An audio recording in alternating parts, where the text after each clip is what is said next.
एक छोटे से गांव में कुमार सोहन रहता था। वो मिट्टी के बर्तन व खिलौने बनाया करता था और उसे शहर जाकर बेचा करता था।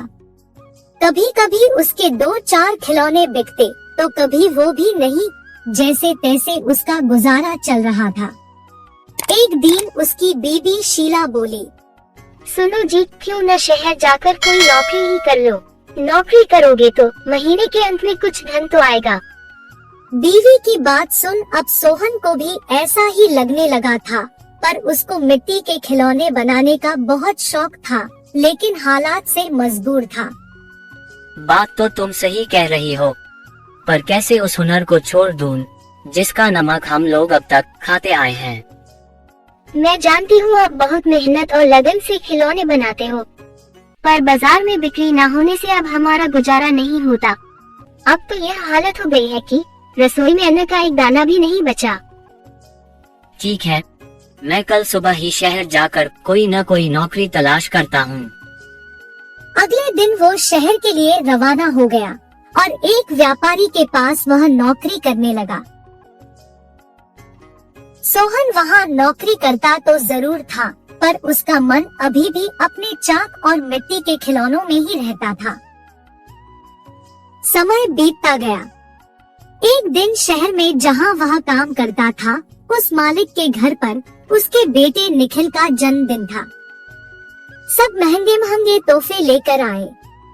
सोहन ने सोचा, क्यों ना मैं मिट्टी का खिलौना बनाऊं और बच्चे के लिए लेकर जाऊं। वैसे भी हम गरीबों का तोहफा कौन देखता है। यह सोचकर वह मिट्टी का खिलौना बनाया और बनाकर जन्मदिन पर ले गया। जब दावत खत्म हुई तो निखिल की नजर उस मिट्टी के खिलौने पर पड़ी।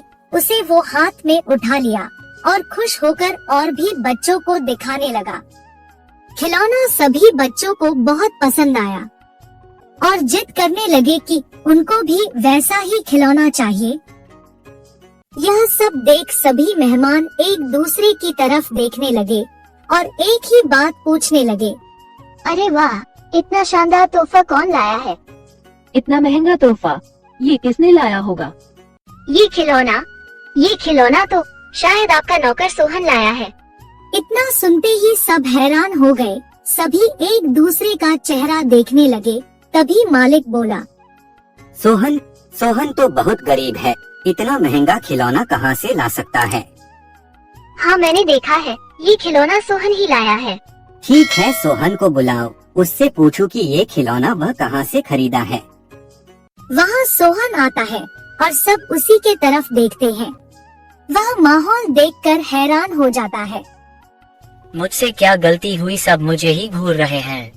शायद मेरा खिलौना निखिल को पसंद नहीं आया होगा और बच्चों के सामने वो अपमानित होगा। कोई बात नहीं, मैं माफी मांग लूंगा। मालिक, क्या आपने मुझे बुलाया? हाँ सोहन, क्या यह खिलौना तुमने दिया है? हाँ मालिक। तुम यह खिलौना कहाँ से लेकर आए हो और इतना महंगा तोहफा तुम लाए कैसे? इतना सुन सोहन मन ही मन खुश होता है और मुस्कुराते हुए बोलता है, माफ कीजिएगा मालिक, ये कोई महंगा तोहफा नहीं है, यह मैंने खुद बनाया है। गांव में यही खिलौना बनाकर मैं अपने परिवार का गुजारा करता था, लेकिन इससे अब घर नहीं चलता, इसलिए आपके यहाँ नौकरी करने आया हूँ। अरे वाह, तुम क्या अभी है खिलौना बना सकते हो? और सभी बच्चे को तुम्हारा खिलौना बहुत पसंद आया है, इन्हें भी ऐसा ही खिलौना चाहिए। सोहन खुश होकर बोला, हाँ मालिक, बिल्कुल बना सकता हूँ। जब कल मैं आऊँगा तो खिलौना बना कर लेते आऊँगा। अगले दिन सोहन ने शानदार रंग बिरंगे खिलौने बना कर दिए। यह देख मालिक ने सोचा, क्यों ना मैं खिलौने का भी व्यापार करूं। वह अपने बीवी से बोला, सुनीता, सोहन खिलौना बहुत अच्छा बनाता है, उसे खिलौना बनवाकर शहर में उसका भी व्यापार कर लें। उसे सोहन को उसके मनपसंद का काम भी मिल जाएगा और उससे अच्छी तनख्वाह भी मिल जाएगी, साथ ही साथ एक मोटी रकम हम भी कमा लेंगे। ये तो अच्छा विचार है जी।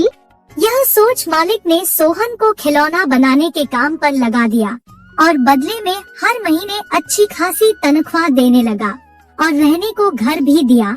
यह सब पाकर सोहन और उसका परिवार बहुत खुश हो गया और सोहन को उसके मनपसंद का काम भी मिल गया। दोनों हंसी खुशी रहने लगे। यदि आपको हमारा वीडियो पसंद आए तो साहित्य एक नज़र कैडेट ऑफ कोलकाता को लाइक, सब्सक्राइब, फॉलो और शेयर करें। Thank you.